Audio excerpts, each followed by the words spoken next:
Shalom Bapak Ibu. Apa kabar Bapak Ibu? Baik, luar biasa.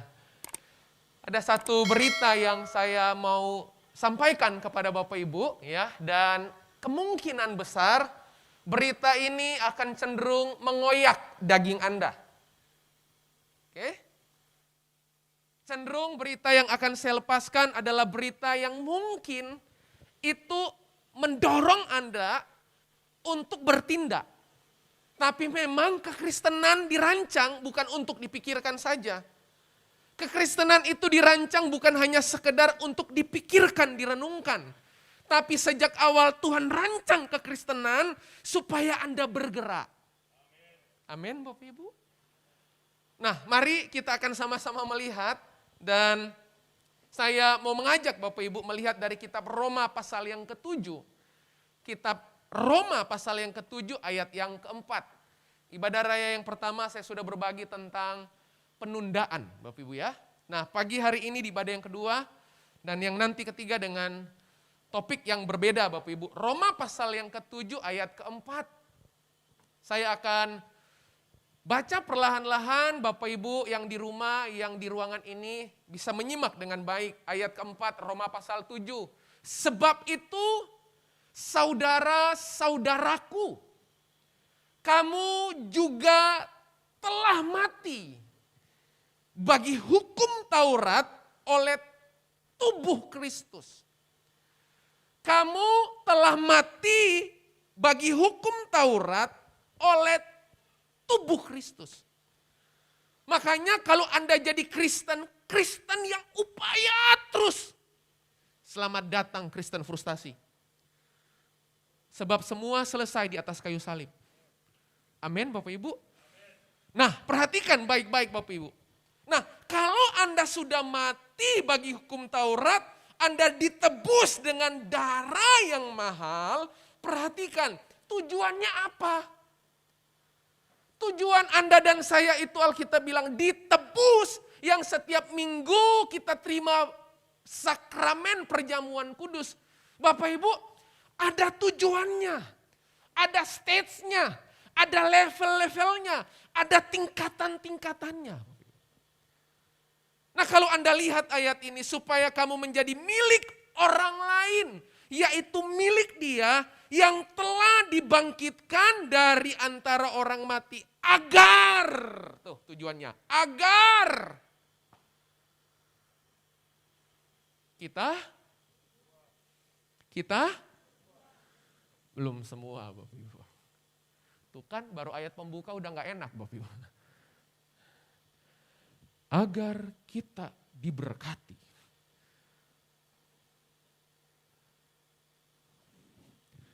Terlalu murahan darah Yesus kalau tujuannya hanya untuk memberkati Anda. Adalah baik. Tapi ayat ini bilang, Yesus mati di atas kayu salib, tebus Anda. Saya ini sampah yang dipungut kasih karunia. Saya sampah Bapak Ibu. Kotor yang Dia ambil, Dia tebus, Dia ambil oleh kasih karunia-Nya. Nah, Alkitab bilang, kalau kita mengalami itu, mengalami karya penebusan, agar kita berbuah bagi Allah. Jadi Anda dipanggil bukan untuk bertumbuh. Halo. Jadi Bapak Ibu dengar baik-baik. Nih, saya mau tekankan ini di menit-menit awal. Supaya Anda tahu untuk apa Anda ibadah. Anda tahu untuk apa Anda berkomsel. Anda tahu untuk apa Anda terima Yesus sebagai Tuhan Juru Selamat. Alkitab bilang, bukan untuk Anda bertumbuh. Jangan bangga dengan pertumbuhan Anda. Sebab sasaran akhir Anda ikut Yesus bukan bertumbuh. Bukan. Saya senang kalau kemudian Bapak Ibu berkata begini, Pak, sejak saya join dengan gereja lokal, sejak saya ikut KUL, sejak saya ikut KOM, sejak saya ikut program gereja, saya bertumbuh loh Pak. Oh bagus. Puji Tuhan. Tapi itu bukan titik akhir. Halo? Bukan. Jangan stop di pertumbuhan. Sebab sasaran akhir Anda ngalamin semua itu bukan supaya Anda terus bertumbuh. Enggak. Di Alkitab berkata, di Alkitab tulis, supaya Anda berbuah. Pak Jeffrey, ada nggak bedanya bertumbuh sama berbuah? Ada. Bertumbuh itu hanya berkaitan dengan diri Anda sendiri. Setuju? Berbuah, orang banyak. Bapak Ibu, kalau punya pohon mangga di belakang rumah Anda, bertumbuhnya lebat. Ngalang-ngalain plafon rumah Anda. Bertumbuhnya lebat. Tapi pohon mangga di belakang rumah Anda itu nggak pernah berbuah. Anda kagum nggak, bangga nggak cerita sama orang? Waduh, Pak mesti datang ke rumah saya. Di belakang rumah saya ada pohon mangga. Bertumbuhnya lebat. Bapak Ibu saya mau tanya. Orang itu lihat mangganya, lihat pohon mangga itu cari pertumbuhannya atau pengen nikmati buahnya? Berarti kalau ada pohon mangga yang bertumbuh lebat tapi nggak berbuah, diapain? Bukan saya yang bilang. Makanya coba lihat, Kristen-Kristen yang kecanduannya bertumbuh,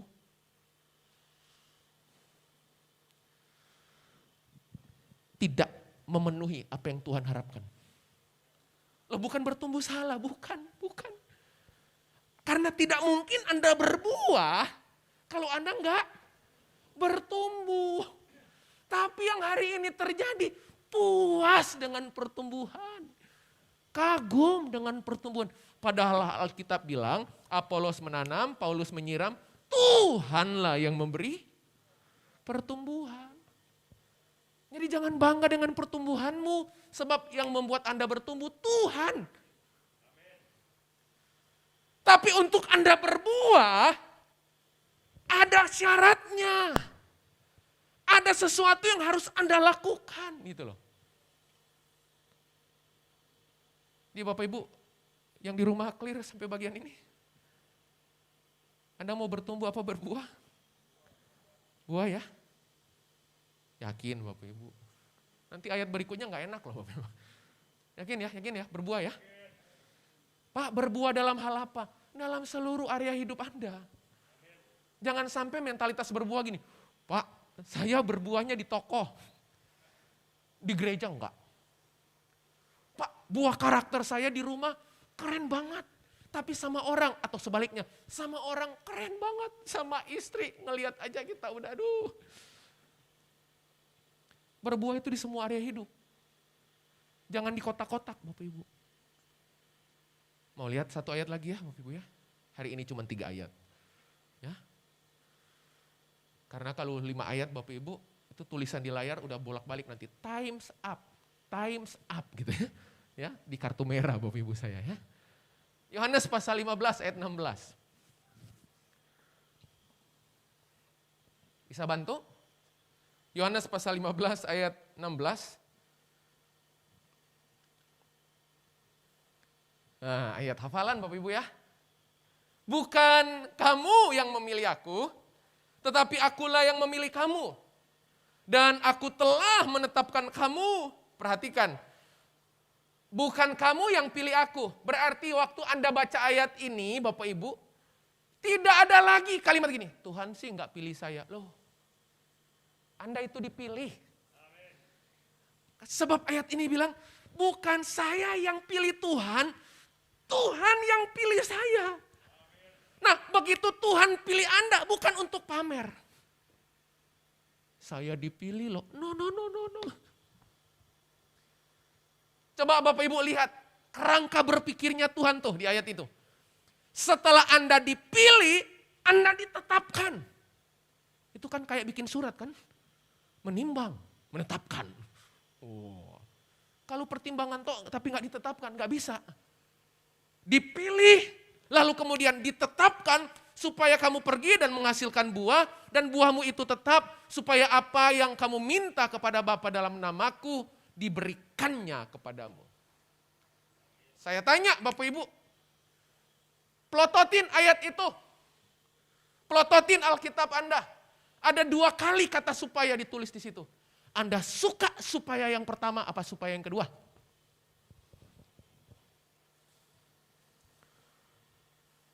Jadi pura-pura nggak tahu. Anda suka supaya kamu pergi dan menghasilkan buah, atau supaya apa yang kamu minta kepada Bapa dalam namaku diberikannya kepadamu. Haleluya. Tuh kan? Kita tuh. Kita itu suka klaim ayat, tapi nggak utuh. Pokoknya kalau doa itu, Tuhan, firman-Mu berkata, apapun yang kami minta kepada Bapa dalam nama Yesus diberikan kepadaku. Baca supaya yang sebelumnya. Halo Bapak Ibu. Dampak dari supaya yang kedua, kalau Anda praktek supaya yang pertama. Jadi kalau Anda nggak praktek supaya yang pertama, jangan klaim supaya yang kedua.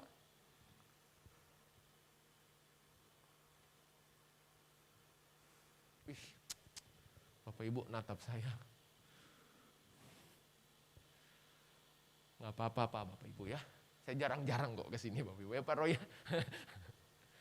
Jadi Bapak Ibu, supaya kamu itu pergi dan menghasilkan buah, jadi sasaran Yesus tebus Anda di kayu salib sampai dia berkata, it is finished, sudah selesai. Supaya kamu pergi hasilkan buah. Jadi, kalau amanat agung belum menjadi ambisi agungmu, kekristenanmu salah arah.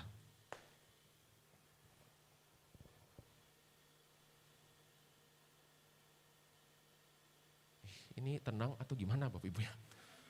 Saya ini mau buka ayat berikutnya Bapak Ibu ya. Harap-harap cemas Bapak Ibu ya. Ya udah 1 ayat lagi. Tadinya cuma mau 3 Bapak Ibu. Ya udah tambah 1 ya. Mumpung udah raya 2 kan. Saya datang lagi sore. Masih panjang raya 2 ya Bapak Ibu ya. Kalau 1 tadi buru-buru Bapak Ibu ya. Tenang Bapak Ibu ya. Kita akan selesaikan dalam tempo singkat Bapak Ibu. Mau 1 ayat lagi Bapak Ibu? Oh ya. Soalnya masih ada wajah-wajah yang bilang gini. Masa sih Pak? Oh salah tafsir itu. Gak usah ditafsir Bapak Ibu. Udah jelas ayatnya kok. Nah, buka lagi ya. Aminnya Bapak jadi bikin saya maju lagi. Thank you Pak. Lukas 13 ayat 6 sampai yang ke-9.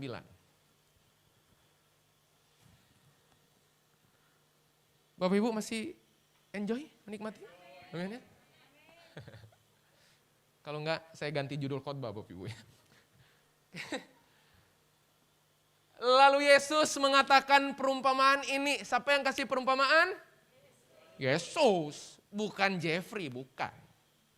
Oke? Lalu Yesus mengatakan perumpamaan ini, seorang mempunyai pohon ara yang tumbuh di kebun anggurnya. Dan ia datang untuk melihat pertumbuhan pohon itu. Haleluya. Yang Tuhan cari apa? Tumbuh enggak dia? Tumbuh.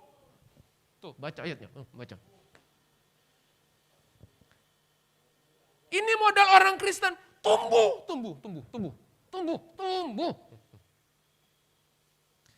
Masalahnya Yesus datang bukan untuk lihat pertumbuhanmu.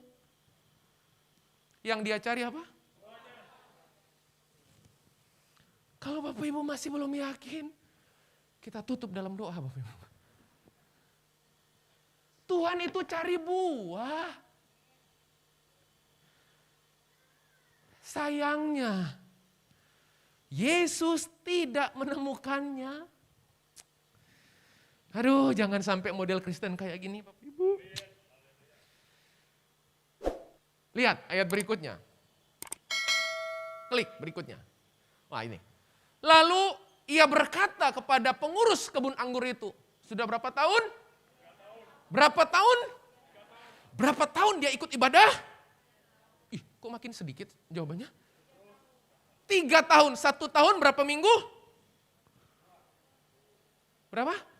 52. Kalau 3 tahun, 52 kali 6 berapa?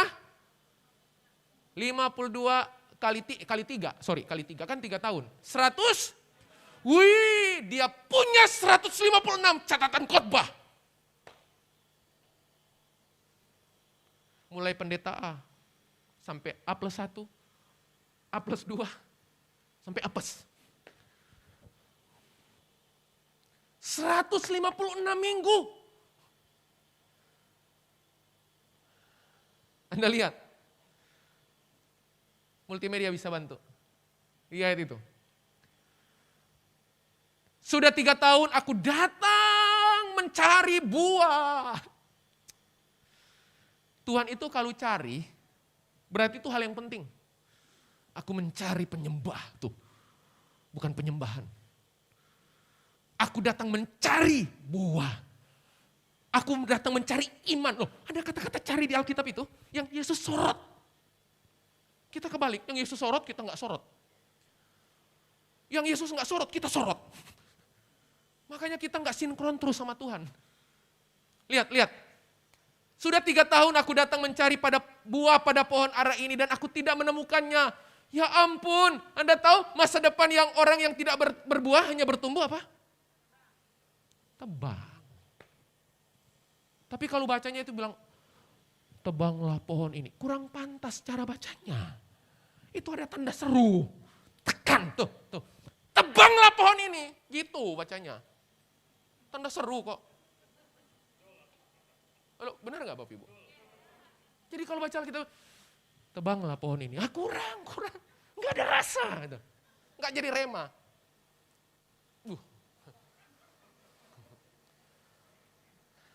Udah keringatan Bapak Ibu ini. Tebanglah pohon ini. Wah, udah disuruh tebang, kalimat penutupnya ngeri banget.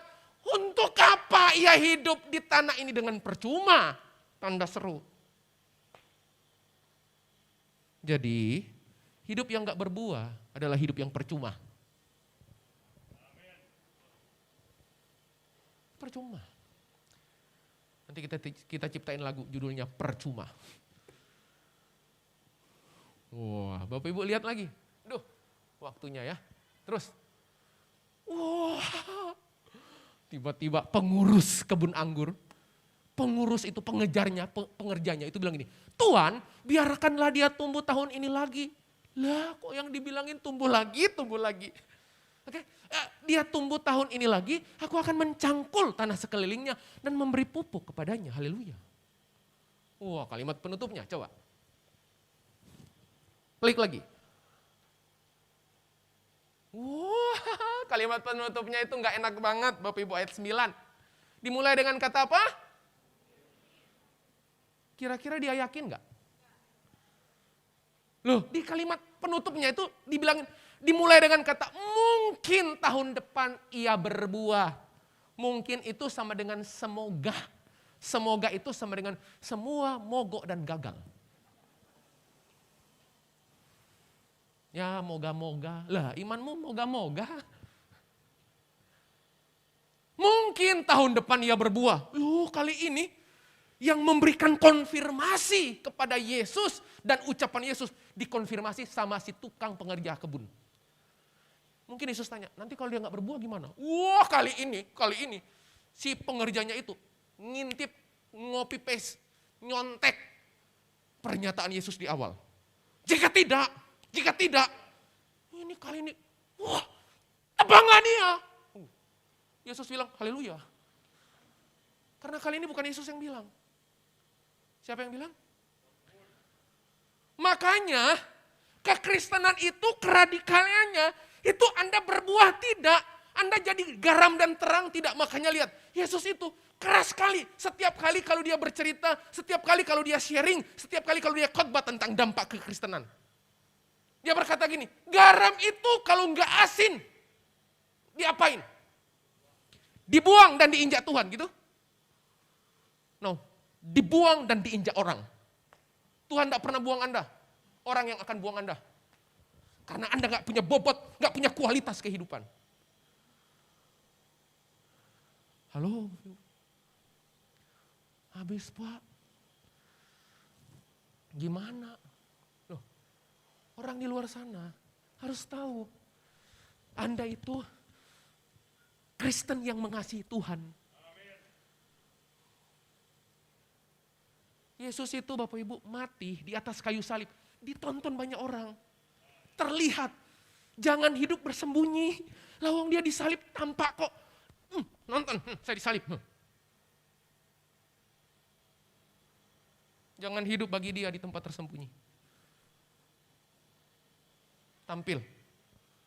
Itu buah yang Anda hasilkan. Berkualitaslah Bapak Ibu. Amin Bapak Ibu. Di pekerjaan berkualitas lah. Jangan dikit-dikit izin. Ya. Cek log paling terlambat, pulang paling tepat waktu. Cek log, datang pagi, selalu telat, tapi waktunya giliran pulang, rebutan Bapak Ibu. Halo Bapak Ibu. Maafkan saya, kan saya udah minta maaf Bapak Ibu. Nah, saya tutup. Saya tutup Bapak Ibu, karena suasana udah mencekam Bapak Ibu.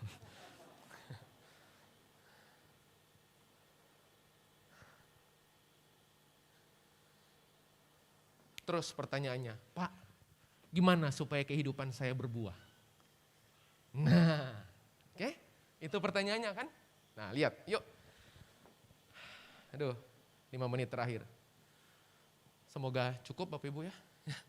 Ya, molor-molor 10 menit ya Bapak Ibu. Diampuni ya Bapak Ibu ya, boleh? Tambah 5 menit lagi ya, boleh ya? Ya. Matius 3 ayat 10. Matius 3 ayat 10. Kapak, walah. Itu dimulai dengan kata kapak loh. Coba pernah baca Alkitab dimulai kata kapak? Itu pertanda bakal ditebang-tebang ya Bapak Ibu. Kapak sudah tersedia pada akar pohon. Dan setiap pohon yang tidak menghasilkan buah yang baik, mungkin. Diapain? Apa? Pasti apa mungkin? Bilang dulu sama-sama saya. 2, 3, pasti. Kurang pasti cara Anda bilang pasti. 2, 3. Pasti. Kalau wajah, pasti. Itu. Wah. Aduh, udah keringatan Bapak Ibu. Aduh. Bapak Ibu sampai sini bisa paham Bapak Ibu? Oke. Pasti ditebang dan dibuang ke dalam api. Tuh lihat. Kekristenan yang gak ada dampaknya, gak ada buahnya. Bukan semoga ditebang beneran, pasti. Nah, menarik di ayat ini, Alkitab bilang ini, ada kaitannya dengan keberbuahan dengan akar. Jadi hal yang pertama, gimana caranya supaya saya berbuah? Perhatikan akarmu, sebab akar itu di dalam. Nah, dengar baik-baik, kedalamanmu menentukan ketinggianmu. Anda pernah lihat orang bangun rumah 20 lantai sama 2 lantai? Beda kedalamannya enggak? Mau hidup Anda 20 lantai? Menjulang dilihat orang? Gali dalam-dalam.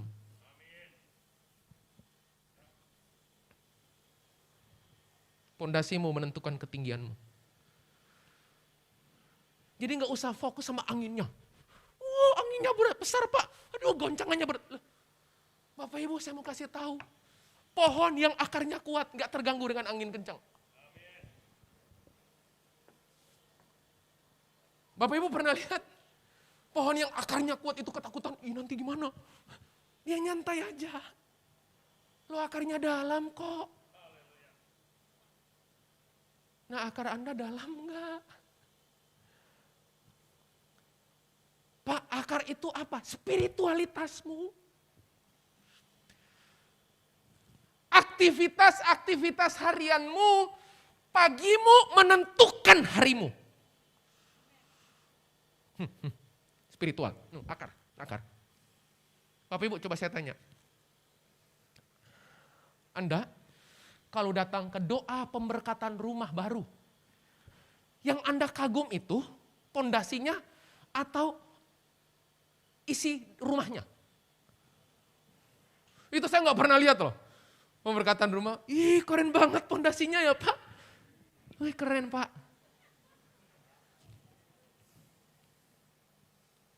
Apa yang nampak?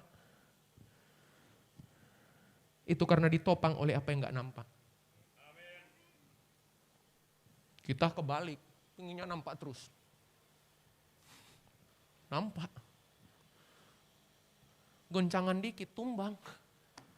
Tersinggung. Padahal nggak disinggung. Nggak disinggung loh, tersinggung loh. Marah. Nah, katanya mau berbuah. Perhatikan akar Anda.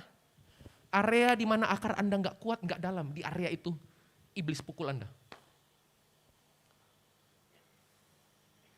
Amin Bapak Ibu. Tuh, perhatikan akar Anda. Gimana area keuangan? Akar keuangannya gimana?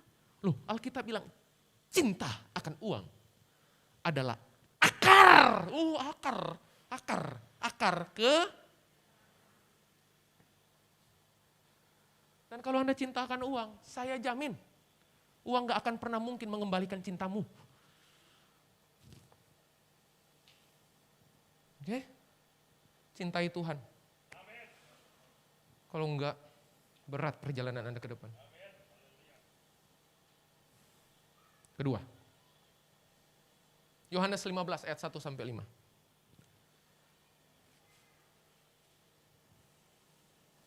Yohanes 15 ayat 1 sampai 5. Akulah pokok anggur yang benar dan Bapakulah pengusahanya. Ayat 2. Setiap ranting padaku yang tidak bertumbuh gitu, berbuah lagi. Tidak berbuah, dipotongnya, dan setiap ranting yang berbuah, udah berbuah loh, tetap dibersihkannya. Tetap dibersihkan Tuhan gak? Supaya Tuhan itu makin senang kalau Anda berbuah lebih banyak. Lanjut, ayat berikutnya, 3. Kamu memang sudah bersih karena firman yang telah kukatakan kepadamu, ayat 4. Tinggallah di dalam aku. Ini powerful statement. Satu-satunya yang berani ngomong, Anda tinggal di dalam saya di dalam Anda. Cuman Yesus Kristus namanya. Tepuk tangan kok. Tepuk tangan. Cuman Yesus Kristus Bapak Ibu.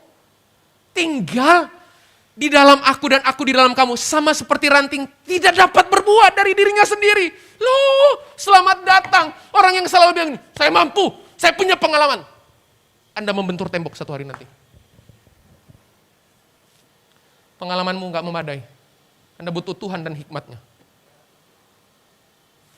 Halo? Saya bisa Pak. Bisa apa? Ini kalau ada motivator yang bilang gini, kalau Anda pikir Anda bisa, Anda pasti bisa. Kalau saya hadir di situ, saya angkat tangan. Bisa apa? Alkitab jelas bilang, kamu tidak dapat berbuat apapun selain yang Yesus di dalam Anda. Kesadaran akan Yesus tinggal di dalam kita tuh. Di dalam. Makanya ada lagu, segala perkara dapat ku tanggung.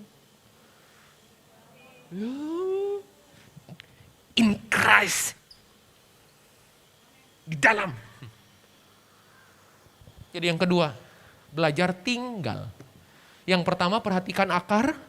Kedua, belajar tinggal. Tinggal itu apa? Ya menyatu dengan dia. Bangun keintiman. Ingat Bapak Ibu, intimasi itu bukan cuma sekedar kebersamaan loh. Dampak dari keintiman apa? Hamil. Karena saya intim dengan istri saya, kami punya anak. Itu loh, berbuah tuh, berbuah. Jadi keintiman itu bukan cuma sekedar kebersamaan, bukan. Level berikutnya dari keintiman adalah menghasilkan buah. Akar tinggal yang terakhir, yang keempat. Yohanes pasal 12 ayat 24. Kita lihat lagi. Yohanes pasal 12 ayat 24. Wah. Aku berkata kepadamu, sesungguhnya jikalau biji gandum tidak jatuh ke dalam tanah dan mau berbuah, mau, matilah.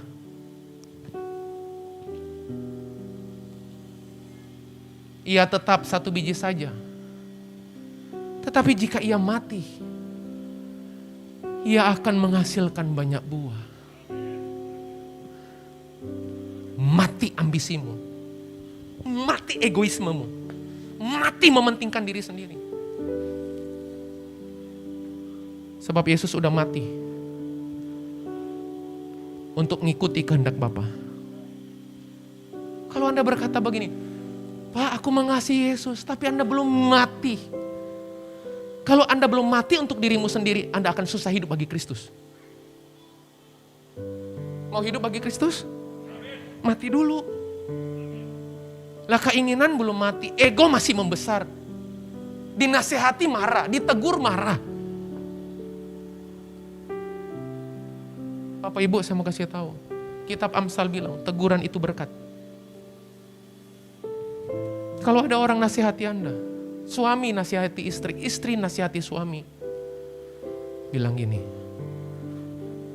saya mati. Jadi pulang dari sini, cek ATM Anda. Akar tinggal mati. Selamat hari Minggu. Tuhan Yesus memberkati Bapak Ibu.